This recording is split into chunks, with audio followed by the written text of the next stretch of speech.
নেতাদের অস্থায়ী কাজের জন্য। যদিও আমি ব্যক্তিগতভাবে মনে করি যে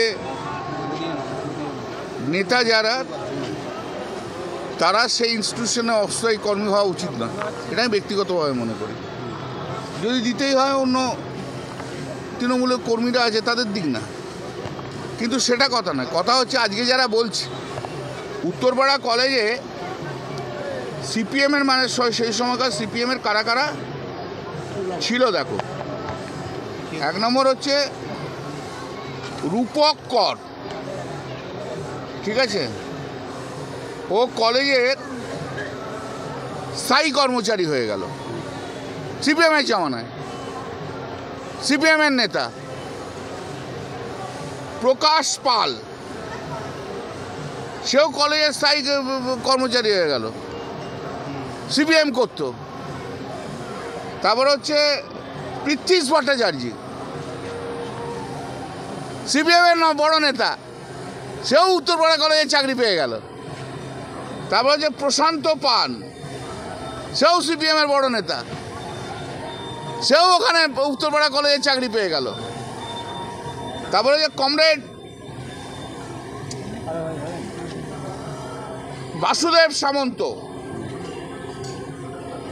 সেও বড় নেতা, সেও ওখানে চাকরি পেয়ে গেল।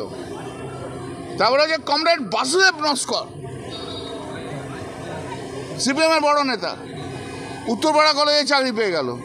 তা সিপিএম জমানায় যত সিপিএমের নেতাদের সব ঢুকিয়ে দিয়ে চলে গেছে। এরা তো রিটায়ার তো এখন করবে না, এরা তো রিটায়ার করতে করতে 2030-40 হয়ে যাবে। তা আমাদের লোক ঢোকাবে কোথায়? কোনো কাউকে ঢোকানোর জায়গাই নেই কারো। সিপিএম সব খেয়ে নিয়ে চলে গেছে পশ্চিমবাংলায়, আর বিজেপির সব জন্ম হয়নি তখনও। মোদি এসে কী বলবে? নরেন্দ্র মোদী যদি সিপিএম জমানায় এখানে আসতো বলতো তাহলে বুঝতে পারতাম। নরেন্দ্র মোদী তো এখানে আসছে যখন তো পশ্চিমবাংলায় গণতন্ত্র আছে। পশ্চিমবাংলায় যখন গণতন্ত্র ছিল না তখন নরেন্দ্র মোদীর হিম্মত হয়নি পশ্চিমবাংলায় আসার, অমিত শাহের হিম্মত হয়নি পশ্চিমবাংলায় আসার সিপিএমের বিরুদ্ধে লড়াই করার জন্য। এসব সুখের দিনে সব আসছে। ও মোদি আসুক আর যোগী আসুক, হবে না কিছুই। একটু বড় বড় কথা বলবে, কিছুই হবে না।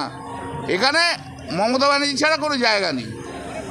আর এই যে সবচেয়ে বেশি রেপ কোথায় হচ্ছে ভাই, তোমরা তো দেখাবে না।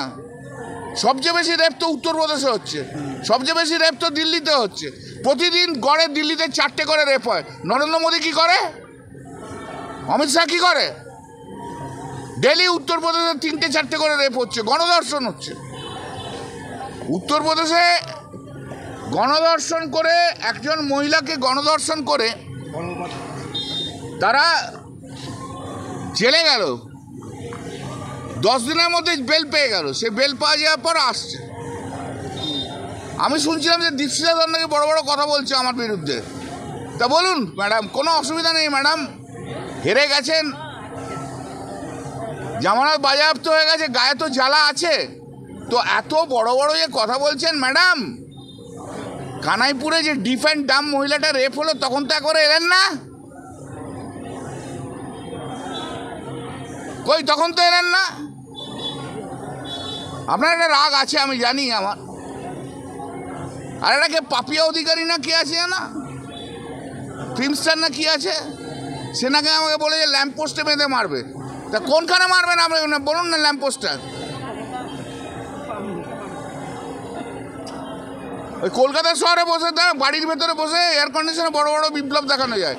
এই যে দীপশিতা ধর, এই যে পাপিয়া অধিকারীর মতো মহিলারা কবে কোন মহিলার পাশে এসে দাঁড়িয়েছে দেখাতে পারবেন? দুস্থ কোন মহিলার পাশে এসে দাঁড়িয়েছে?